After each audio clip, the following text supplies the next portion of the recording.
Before I was Nightwolf, I was a fool named Grey Cloud.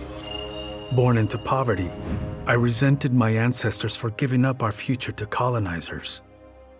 Kano offered a way out, promising riches if I stole my tribe's most sacred relics. I was sorely tempted. But then I realized that by saving myself, I'd be surrendering the last of my people's dignity. For the first time, I defended the Matoka's pride. Kano was unimpressed. But as I lay dying, the Great Spirit came to me. By rejecting Kano, I had proven worthy of an ancient honor. The mantle of Nightwolf, legendary defender of the Matoka. Now, as I inherit Kronika's mantle, the way before me is split. The Keeper of Time cannot also be my tribe's defender. Which path do I choose? Even here, at time's beginning, the Great Spirit's wisdom guides me. She calls me to restore history. The Matoka, I must leave to another. To the next Nightwolf. Like all our sacred relics, the Nightwolf mantle belongs to the tribe. Any Matokan can prove worthy of its power. I enjoy imagining who will defend us next.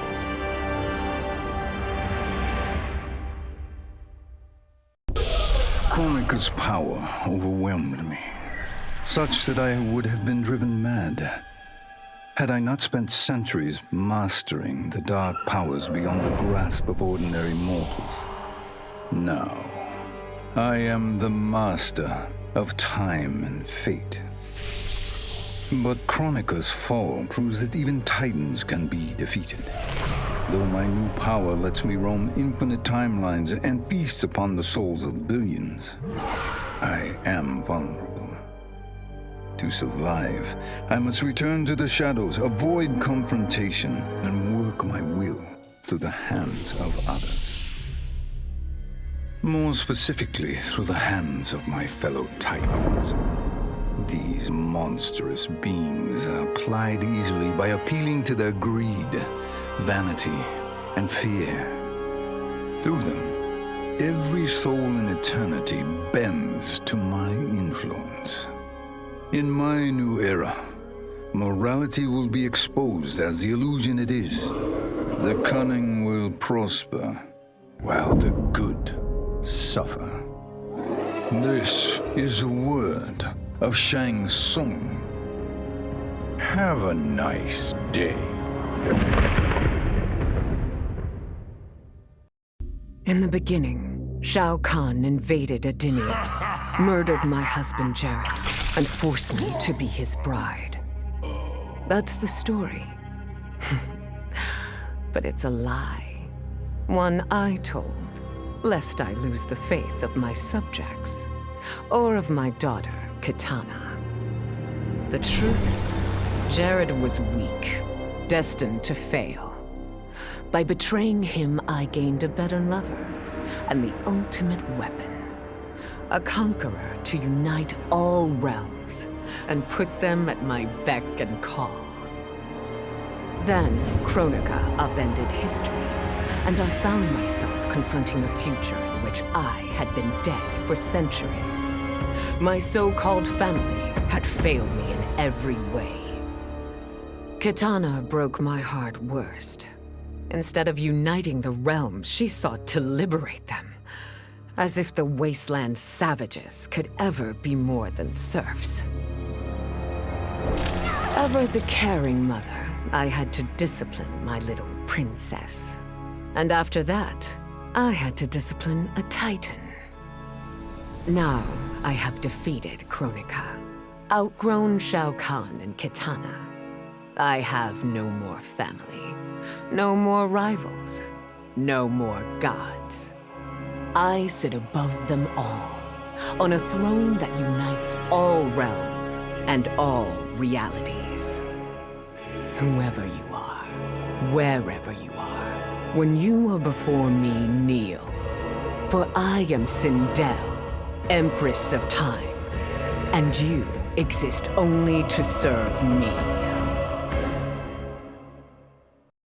I'd snuffed out every devil in hell until NetherRealm invaders showed up to piss me off. It would have cost a lot of power fighting them alone. But they were being hunted by my new friends. Call them Fire and Ice. They argue constantly, which is why I usually like to roll solo. But when it comes to killing demonic assholes, these guys don't flinch.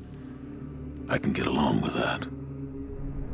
The Grandmasters tipped me off to Kronika. Said she was resurrecting some NetherRealm god named Shinnok. But that's not happening on my watch. Kronika's just as much a devil as Malbosia. Both make promises, both tell lies, both underestimate me. That's why I'll make a new hell for them, where they can burn together for eternity.